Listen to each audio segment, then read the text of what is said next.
nepomáha zdravotníctvu. Čiže nehovoríte, že nemocnice treba presťahovať do národných kultúrnych pamiatok, hej? Nie, to nehovorím, ale predstava, že Charité v Berlíne vyhodia do vzduchu dynamitom a postavia tam nejaký hliníkový kolos je nonsens, lebo Charité stojí v tých múroch, v ktorých Rudolf Virchow vkladol základy patologickej anatómie pred 140 rokmi. Pán, otázka, ak chcete doplniť, môžete, ale dávam hneď aj otázku, lebo zaznel tu naozaj veľmi zaujímavý podnet od pána Prámka, že proste prečo, a že to je jedno, že z akých ste strán, alebo čo, proste normálne si sadnúť, ja neviem, na týždeň vás zatvoriť niekde, a že nevidíte von do nevidie bielý dým, že toto je proste navždy, že zdravotníctvo, všetky strany od zelených, po neviem koho to všetci podpíšu a budú sa toho držať. To sa prečo nedá? No, začal by som asi tak odpovedať, že v knižke, ktorú som doniesol pre všetkých hostí, ako vyliečiť zdravotníctvo, hovorím aj o tom, že v princípe všetky vlády už od Mečiara sa snažili redukovať akútne lôžka. Väčšinou sa to robilo tak, že keď bolo na oddelení 60 lôžok, tak sa povedalo, že ich bude teraz 40 a to už bola tá redukcia. Čomu sa tak ironicky trochu v tejto knižke vysmieva, že to máte ako keď v električke vytrhnete každé druhé sedadlo. Náklady na chod tej električky budú úplne rovnaké, aj cena cestovného lístku, akorát pacienti budú stáť a nie ležať, čiže sa im zhorší komfort. To je moja prvá poznámka. Druhá poznámka je, že musím povedať, že keď som bol poradcom pani premiérky Ivety Radičovej, tak vtedy sa vláda a predovšetkým Všeobecná zdravotná poisťovňa pustila do rozsiahlej redukcie, hlavne akútnych lôžok, niektorých aj chronických, ale hlavne akútnych lôžok. Skrátka tam, kde neboli splnené normatívy, alebo sa boli nejaké duplicitné, triplicitné možnosti poskytovania rovnakej zdravotnej starostlivosti, došlo k zatváraniu celých oddelení a to už má svoj zmysel. Vtedy bol, tuším, generálnym riaditeľom Všeobecnej zdravotnej tu prítomný, nič nehovoriaci a usmievajúci sa pán, a musím povedať, že mali odvahu. A ja som vtedy dostal veľmi záslužnú úlohu od pani premiérky. Ja som pripravoval tie listy, ktorým vysvetľovala všetkým poslancom, politikom, starostom, primátorom, županom, prečo treba práve zavrieť interné oddelenie v nemocnici v Zlatých Moravciach. To by ste neverili. Aké každé oddelenie, presne čo tu odznelo, je priam existenčné z hľadiska zabezpečenia zdravotnej starostlivosti pre občanov. Tie lôžka sa zavreli, celé oddelenia sa zavreli a zjavne nikto neumrel na chodníku, čiže tá možnosť tu je. Faktom ale je, že ani vláda Ivety, táto odborná literatúra aj hovorí o tom, že akákoľvek redukcia lôžkového fondu narazí vždy na odpor tzv. Lokálnych autorít.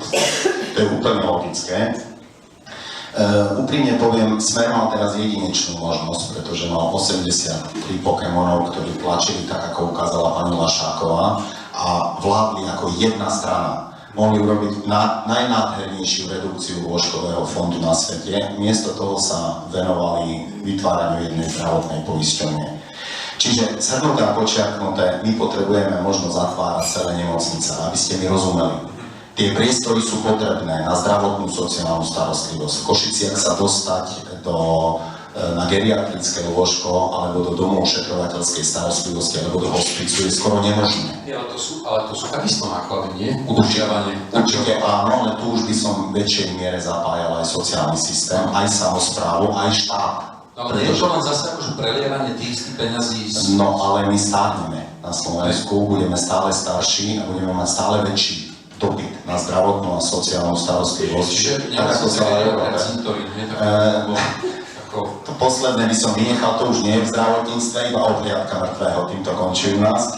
Ale na záver možno ešte by som povedal toľko k tej modernizácii nemocníc, že ja to teraz často rozprávam pacientom, že viete, ťažko už vysvetlíte človeku, 60-tník a 70-tník si na to už zvykol, že jeho okresná nemocnica vyzerá ako vyzerá.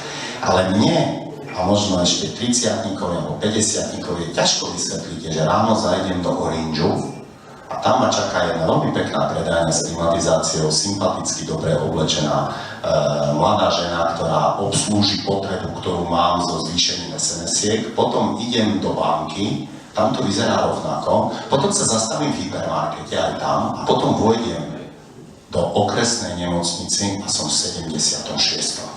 katastrofálne vyzerajú tie špitály a máme obrovský modernizačný dlh. No, to je ďalšia vec, o ktorej budeme hovoriť aj s pánom Faktorom, ale pán Pravko, chceli ste reagovať, asi, že?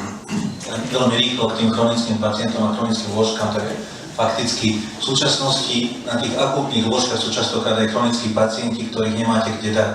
To znamená, sú to veľmi drahé lôžka a preto je potrebné budovať, aj preto, že starneme, ale aj preto, aby sme vedeli ošetriť to, čo potrebujeme na tých akútnych lôžkach a posunúť to ďalej. Vtedy to je vlastnejšie a kvalitnejšie.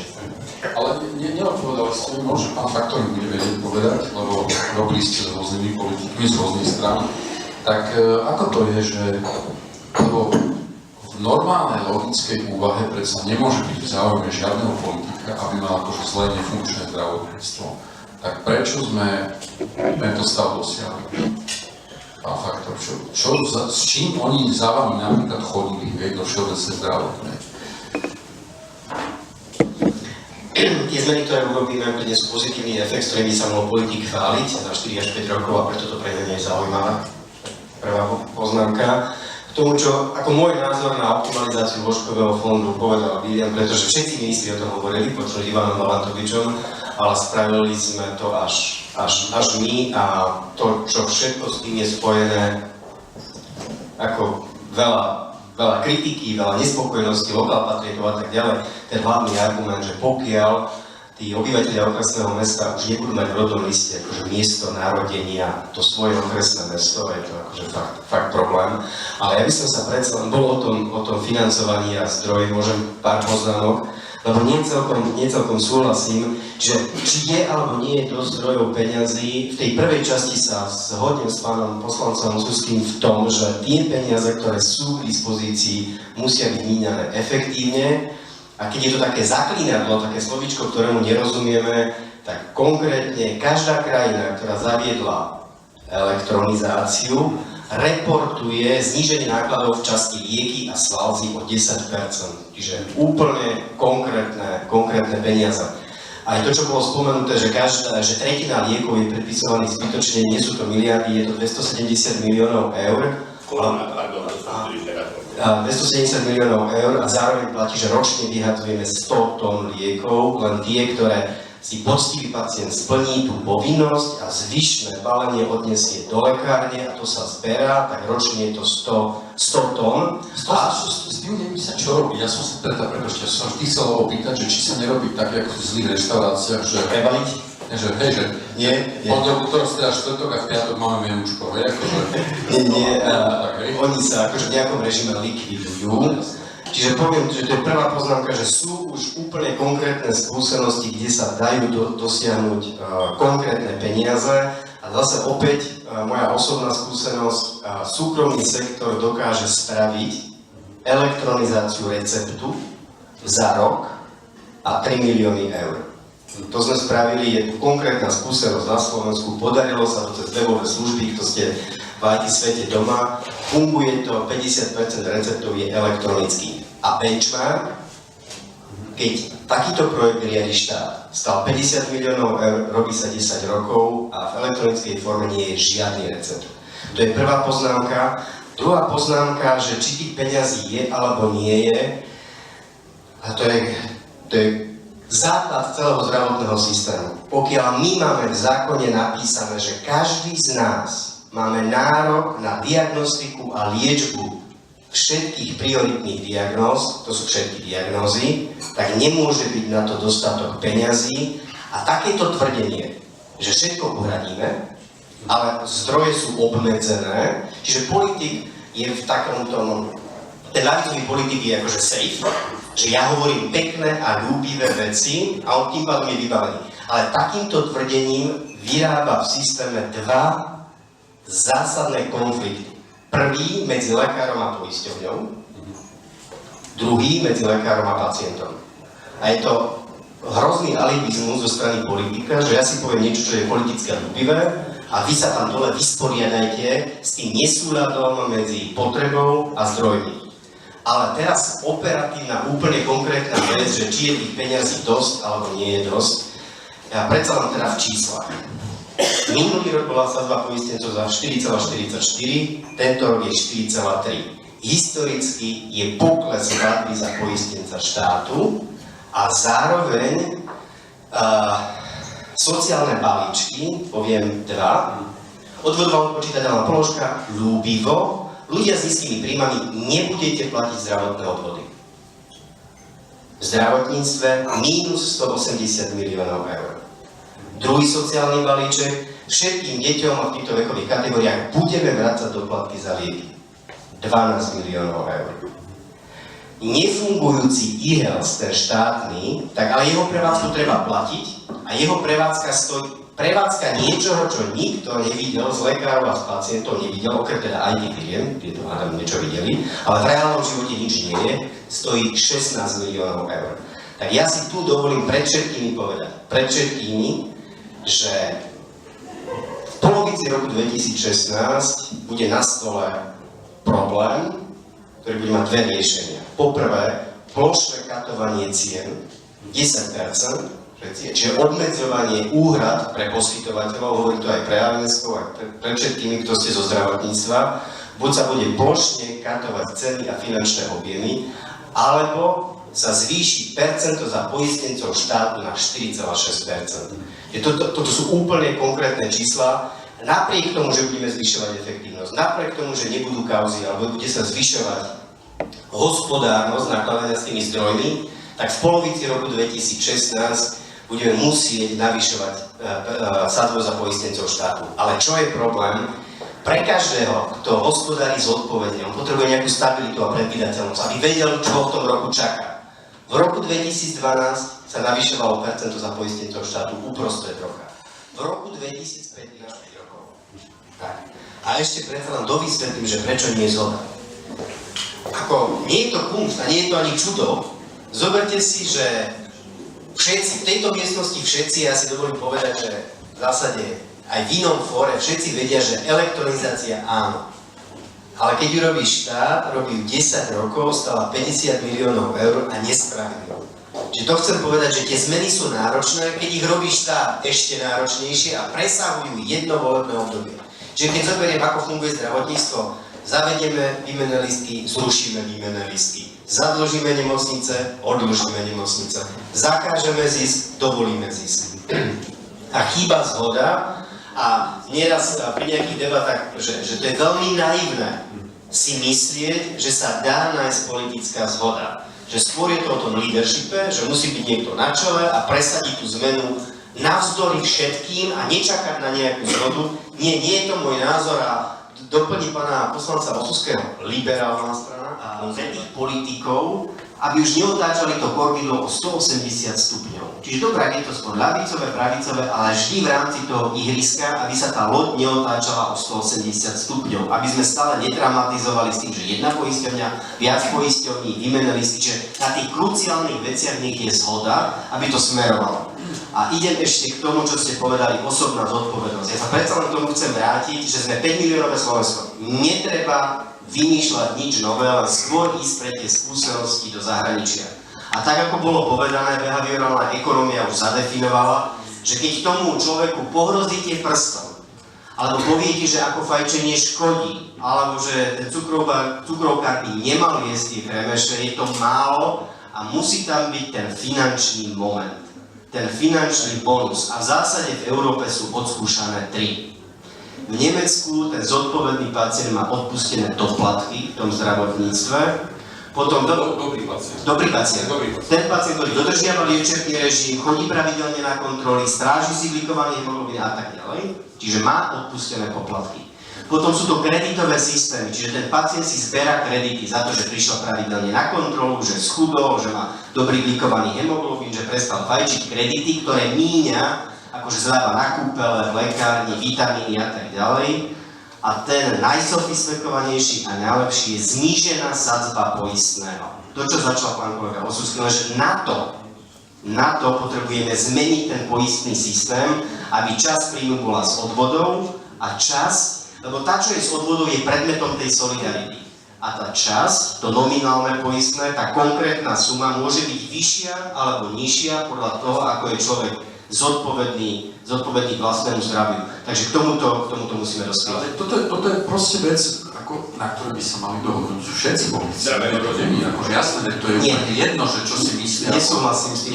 Ja napríklad s kolegom Osuským súhlasím s tým, že je správne povedať, že polytraumy, náročné onkologické ochorenia musia byť hradené a sople nadcha alebo nejakú drobnosť si človek zaplatí zo svojho. Ale politici alebo tie krajiny aj okolo, čo sú nás, že je to veľký problém. Povedať ľudia, lebo ako náhle to niekto povie v parlamente, tak ten opozičník povie, doteraz sme to platili a prišiel nejaký trúľok a chce vám to dať platiť. A okamžite akože prichádza o ten elektorát. Preto tým riešením je relatívna nákladovosť a tá hovorí o tom, že každý musí mať pre každý zdravotný problém, každý pre akúkoľvek situáciu musí mať jednu diagnostiku a liečbu bez akéhokoľvek poplatku. Ale ak sú 3, 4 alebo 5 možností, tak z verejného zdravotného poistenia je hradený ten lacnejší. Čiže ak na môj problém je mimoriadne drahá len jedna liečba a neexistuje k nej alternatíva, musí byť hradená z verejného zdravotného poistenia. Ale ak mám 3 alternatívy s porovnateľným výsledkom, tak tá drahšia by nebola hradená z verejného. Čiže relatívna nákladovosť, tak ako je to odskúšané v tých európskych krajinách. A ja vlastne poviem, že už bude priestor aj pre otázky, takže postupne, ak máte záujem, môžete sa pripraviť. Ďakujem pekne. Ja by som chcel povedať jednu vec. Keďže je toto asi 4. kolo takéhoto poduje, keď je minimálne v zostave faktor Novotný a ja sme boli prítomní, tak musím povedať, že naplňa ma istou drobnou nádejou to, že priemnik toho zdravého rozumu, ak sme to tak pomenovali pred chvíľkou, týmito účastníkmi bol zrejme väčší, ako bude v mnohých iných oblastiach fungovania štátu. Čo je na jednej strane radostné, pretože už sa opakujem, ale nedá sa nič povedať než to, že naplnenie toho, čo očakáva ľud, vyžaduje, a teraz to hovorím teológovi, aby ten, kto to zabezpečí, mohol lámať a dávať. Ale ten sa už minul a príde na súdny deň a bude nás súdiť. To znamená, že nie je k dispozícii nejaký chlieb, ktorý budeme lámať a dávať ad infinitum. To znamená, a tu sa dostávame k tej ešte staršej otázke, prečo sa to doteraz neudelo. A toho sa kolega Faktor výborne dotkol v tom, to už som tiež hovoril na inom fóre, že človek, ktorý by chcel, podotýkam, v súlade so zdravým rozumom a s možnosťami krajiny a so všetkým, čo nás obklopuje zo status quo, urobiť reformu zdravotníctva, by potom potreboval plastiku tváre, zmenu identity a odsťahovanie na Nový Zéland. Pretože by mal toľko ľudí, čo by ho nenávidelo, že po tých 4 rokoch by musel odísť a predtým chodiť v pancierovanej limuzíne. To znamená, že ten problém je presne v tom, že povedať ľuďom, že si sople budú hradiť sami, aby na leukémiu pre nich, alebo ich dieťa, alebo ich vnúča bude revolúcia. Keď zaviedol Rudo Zajac 20 korunáčky, tak sa stal zločincom. Vieme, že je to 60 centov. Bodaj by dnes pacient platil 60 centov niekde za niečo, taká sadzba ani snad neexistuje. To znamená, že ten problém je skutočne v tom, že tá reforma, aj to preorientovanie myslenia, počínajúc s prístupom k vlastnému zdraviu, cez nároky, cez to, na čo máme, bude bolestivá. Jej výsledky budú vidieť nepochybne za ten čas väčší ako jedno volebné obdobie a presne za té pachateľa v úvodzovkách tej reformy to navždy politicky pochová. A to je odpoveď na otázku, prečo to nešlo, teda mal by to robiť človek, ktorý nemusí mať herostrácku náturu, ale ktorý je proste mu jasné, že to urobí a bude slúžiť ako palivové drevo tej reformy a skončí, ako hovoril tí, čo sú určení už z druha Žinčicu, tak skončí v kotóni tej reformy, ale bude môcť z Nového Zélandu pozerať, že sa to pohlo o zub lepším smerom. A to by bol veľký úspech. Vy robíte taký casting teraz vlastne. Na palivové drevo. Fungovania zdravotníctva. Nazvem to taká pravicová, veľmi to zjednoduším, vulgarizujem to, taká pravicová, to je jedno či konzervatívna alebo liberálna, ktorá hovorí o tom, že súťaž kvalitou a cenou je v prospech pacienta. Je jedno, kto vlastní nemocnicu, len nech dodržiava pravidlá a poskytuje dobrú zdravotnú starostlivosť. Štát má regulovať a nastaviť pravidlá. Majú existovať spravodlivé pravidlá. A potom existuje druhá koncepcia, ktorú razí momentálne veľmi vehementne Smer. A tá je takáto všetky ľavicové v tejto krajine, to znamená, centralizácia je správna. Ono to má také ľúbivé hesla, že napríklad keď centrálne budeme nakupovať, tak ušetríme. Viete si predstaviť, že centrálne nakúpia CTčka za 1,6 miliónov, nie za 400 000 alebo 500 000. Čiže centrálne nákupy, štátne vlastníctvo je lepšie. Dnes vám každý ľavičiar povie, že keby sa neboli prenajali tie služby v nemocniciach, kde by bolo slovenské zdravotníctvo. A tento systém, tento netransparentný systém, keď štát rozdáva peniaze nemocniciam podľa uváženia s obrovskými rozdielmi medzi jednotlivými, má svojich winnerov, víťazov. Títo víťazi sú bohatí, lebo bohatí na tom systéme a nájdu si vždy dosť poslucháčov, ktorí ich podporia. Typu lekársky odborový zväz, ktorý neštrajkoval ani tak za platy, ako za zastavenie transformácie nemocnice. Na rozdiel od cestier, ktoré nechcú zastavenie transformácie nemocnice. Naopak, dožadujú sa zmien a reformy zmien zdravotníctva. Pán Novotný, práve nie je problém, že vy to trochu možno príliš ideologizujete. Ja to neideologizujem, to je tak. Hej. To je, ja vám ako príklad môžem uviesť proste súkromné vysoké školy, ktoré akože zjavne prehrávajú súťaži so štátnymi vysokými školami, čiže neviem, že či toto je možno, že presne ten problém, že, no. Ale nechcem to akože otvárať, len hovorím, že možno tá nedohoda politikov je podmienená aj práve tým, že to vidíme stále proste stranicky, ideologicky. Čiže pozrite sa, keď predstava smeruje o jednej zdravotnej poisťovni, keď predstava smeruje o zachovaní štátnych nemocníc v tejto nešťastnej forme, kde generujú pravidelne každý rok 80 miliónov eur dlhu až 100, tak ťažko sa s nimi dohodnete na zmene poistného. Čiže keď som bol veľmi ideologicky, sa ospravedlňujem, ale to je možno rozdiel tým, že na ministerstve obrany sa dalo dohodnúť nejakú koncepciu rozvoja ozbrojených síl, ale obávam sa, že veľmi naprieč politickým spektrom dohodnúť stratégiu rozvoja zdravotníctva. Možno sa dohodneme na niektorých bodoch, ale na celkovej vízii nie.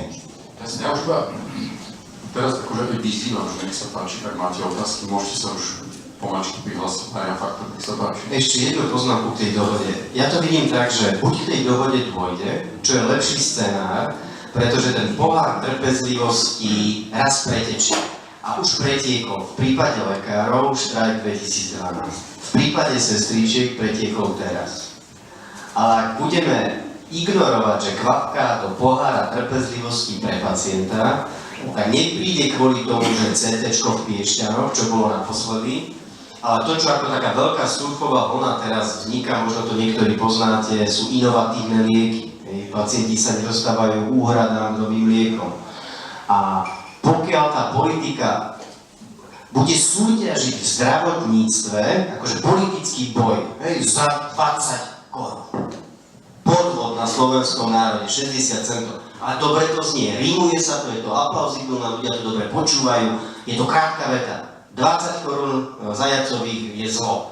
Čiže pokiaľ sa bude tá politika na takýchto somarinách akože vybudovať, pretože Smer, pozor, 2 roky dozadu ministerstvo zdravotníctva, ich idem chváliť, to ešte nikto neurobil, zverejnili stratégiu slovenského zdravotníctva 20 až 40 rokov.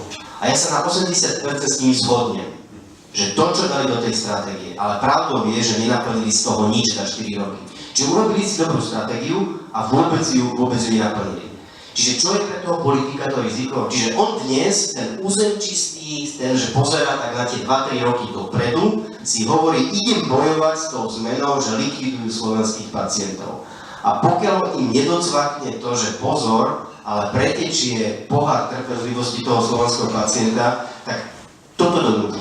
Ale pro mňa je to tak konkrétna hrozba, lebo ten pacient vystúpil v súvislosti s Piešťanským CT-čkom a to nešlo ani o jeho zdravie, ale vtedy to bolo akože veľké riziko. A hovorím, sú tu inovatívne lieky a budú pribúdať nové technológie, nebude mať hradené, pôjde do nemocnice a ja nehovorím o nič imaginárnom. Príde do nemocnice v decembri a nebude sa tam kúriť. Zase len to somarino, nie, stalo sa to pred pár mesiacmi. potom tam nebudete dať. Nemocnici Novej Cieľovej, Musím povedať, že možno, že už ste aj vy dokonca, pán redaktor, stihli, alebo moderátor, povedať o tom, že či chcem stiahovať nemocnice do historických budov. No, musím povedať, že ja som svoj doktorský život strávil v nemocnici, ktorej základy boli kladené niekedy okolo roku 1880. Klasická tzv. Štátna nemocnica na Mickiewiczovi. Ona je z rovnakého veku ako Charité v Berlíne, ktorá dodnes funguje, a tie ďalšie nemocnice, o ktorých som sa zmieňoval, dokonca je možno mladšia ako Svatá Anna, alebo tá nemocnica, kde bol Karel Gott. Ja sa osobne domnievam, že tá vízia, že, a to je paradox, Češi majú to krásne slovo vybydlití, my hovoríme vybývať. Tie naše nemocnice sú ako ľudík. Oni sú takmer umele vybývávané mnohé, menovite tá, v ktorej som bol ja, pretože keď v 87.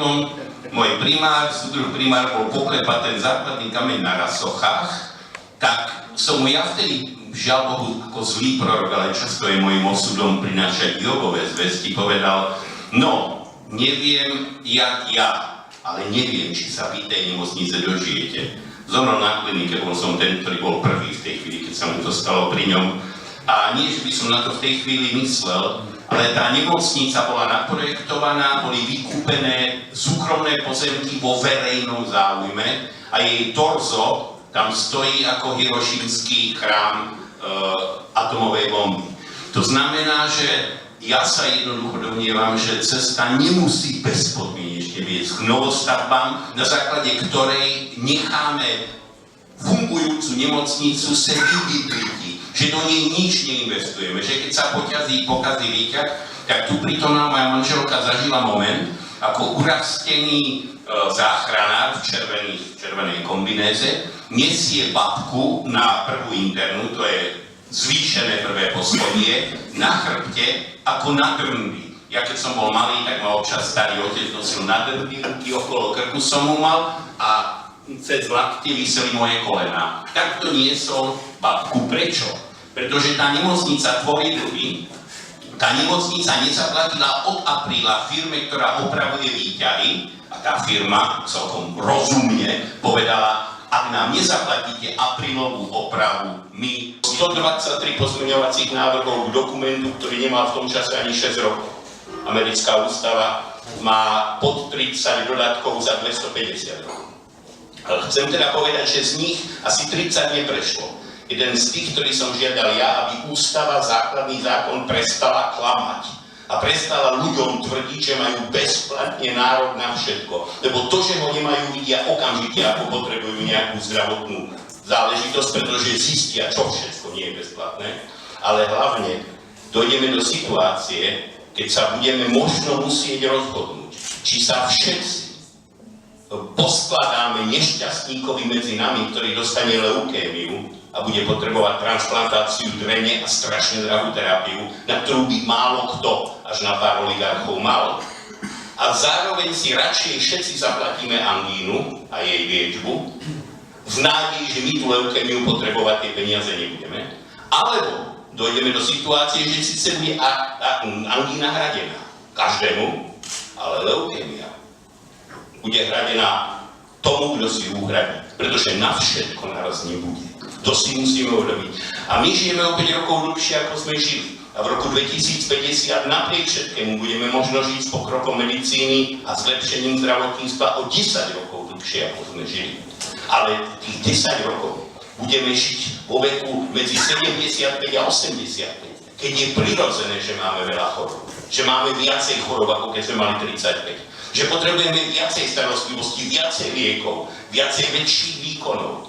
A na to jednoducho nebude dosť ľudí, ktorí sa na toto budú môcť priebežne skladať. A to je ďalšia bolestivá téma, ktorú teraz otvoriť, znamená poškodiť si volebnú kampaň. Ale pravda je, že ak nebudeme uvažovať s, by som povedal, pohľadom do neľahkej budúcnosti a budeme ani len od volieb k voľbám, aby sme mohli primerane oblbnúť slubmi publikum, tak jednoho dňa, možno nie tak ďalekého dňa, na to môžeme zaplakať. Tak Pán Pram, vás sa opýtal, politici sa v našom pláne nenápadne vyhli odpovedi na otázku, že prečo všetky tieto veci ešte nie sú vlastne. Prečo sa to nestalo, lebo zjavne všetci vedia vlastne, že ako to má vyzerať. Vieme, ako to vyzerá v iných krajinách, vieme to dlho. A akože nemáme to. Tak vy máte na to vysvetlenie, že prečo to vlastne nemáme, to funkčné zdravotníctvo?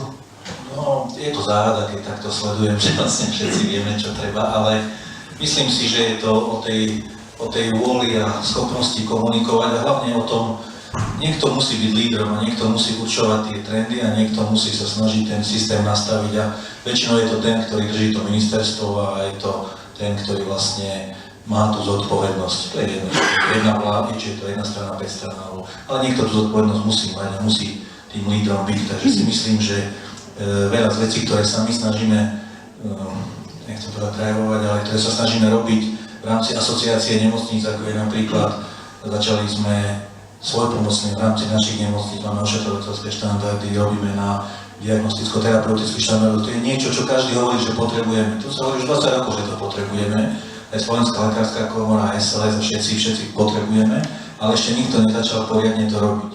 Čiže my sme si zobrali najčastejšie diagnózy, ktoré sú v našich nemocniciach a pripravujeme, už máme pripravených nejakých 50 postupov. A to je vlastne pre pacientov a je to aj pre medicínskych pracovníkov, je to pre každého, je to ochrana, je to veľmi dôležité, pretože my chceme, aby keď niekto príde do nemocnice, to je jedno, či je v Kráľovskom nemocnici, v Osvedníku, v Bratislave, Nitre, kdekoľvek, tak ak má cievnu mozgovú príhodu, vymyslím si takzvanú porážku, tak vieme, ten lekár vie, že má urobiť 10-12 krokov, ktoré sú nevyhnutné na to, aby ten pacient bol ošetrený. Čiže o čom to je, naozaj neviem, pretože tie pragmatické riešenia sa dajú robiť a nemám rád, teraz keď to niekedy tak sledujem, tak sa hovorí, po voľbách začneme a urobíme.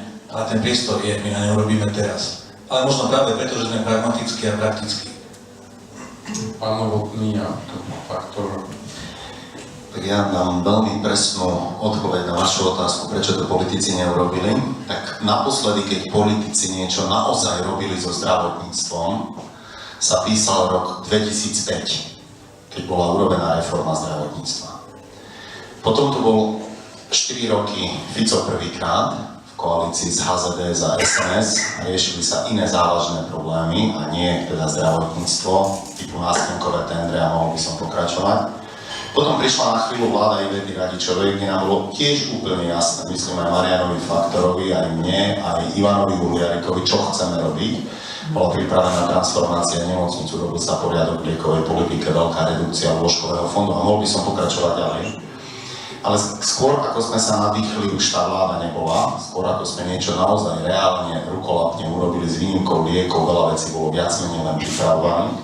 A máme tu zase 4 roky týchto odborníkov na zdravotníctvo a to, čo dotiahli do dokonalosti je, že najprv nás zabávali jednou zdravotnou poisťovňou, potom nás zabávajú novou univerzitnou nemocnicou v Bratislave, ale to, čo dotiahli do dokonalosti je organizované rozkrádanie zdravotníctva, doslova vopred vybratými firmami cez nominantov štátov. Čiže to je odpoveď, prečo sa nič neudialo. To znamená, tie otázky by mali omnoho lepšie padať na hlavu pána Valentoviča, pána Rašiho, pani Zvolenskej a pána Čisláka, ako mňa, Peťa Osuského. Čiže to je moja prvá poznámka. Druhá poznámka, možno už tá téma trošku odišla, ale dovolím si povedať prakticky to, že platy nie sú kryté, je krásny dôkaz toho, ako keď politici zasahujú do systému, niečo sľúbia, ale nezabezpečia to krytie. Prakticky to vyzerá tak, a teraz hovorím z mojich potuliek po nemocniciach. Zhruba v každej okresnej alebo menšej nemocnici navýšenie platov zdravotníkov, sestier a zdravotníkov od 1. januára znamená mesačne v priemere plus 50 000 eur nákladov. To krytie zo strany zdravotných poisťovní, a veľmi to priemerujem, je asi 60%, garantované zo strany Dôveria Uniónu do konca apríla a zo strany Všeobecnej zdravotnej do konca septembra. To znamená, takto to reálne, a k tomu je to báječné uznesenie, kde povedali, že tie peniaze tam sú, len ich treba nejak nájsť. Čiže to je krásny dôkaz toho, že paradoxne, keď politici do toho zasahujú, je to ešte mnohokrát horšie, keď sú nekompetentní, lebo niečo síce všetkým slúbili, ale nemajú to reálne kryté. A moja tretia poznámka k tomu, čo tu odznelo, v princípe to, čo hovorí Peter, aj Marian Faktor, aj Peter Osusky, je to, čo hovoríme aj my v Šanci a čo máme pripravené, že my dnes máme na Slovensku tzv. Jeden poistný plán. To znamená, všetci máme nárok na všetko a dostaneme, čo práve je. Vo vašom prípade bol suchý rožok a v zaváraninovej fľaše taký urologický čaj. Toto bolo aktuálne na oddelení, tak ste to aj dostali. Hej?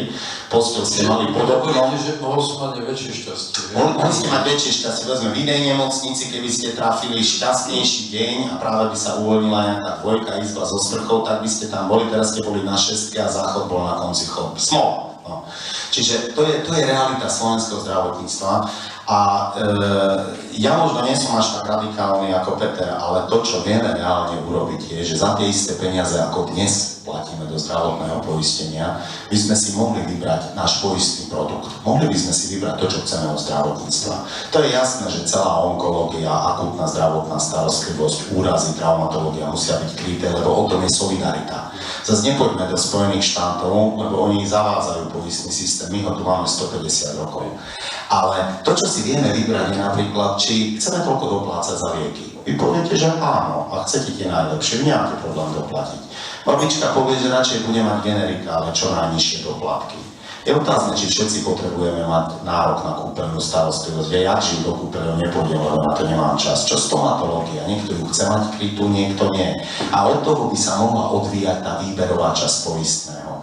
Tá výhoda pre poisťovňu by bola, že bude presne vedieť, čo si jej poistenci vybrali. Lebo dnes nevie. Dnes vie, že má všetkým zabezpečiť všetko. A ona to nejak tak patle, delí, raz je limit, raz není limit, raz tete Anke treba pridať, tak už sa neujde do kráľovského chlonca. Viete, čiže nemá jasno. Čiže to je prvá vec. Druhá vec, poskytovateľ musí vedieť, že keď urobí svoju robotu, dostane zaplatené.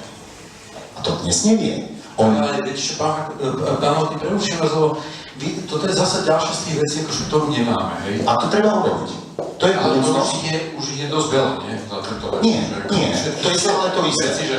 Nie, to je stále to isté, čo hovoríme, že tento poistný systém, ktorý dnes máme, jednoducho sme z neho vyrástli.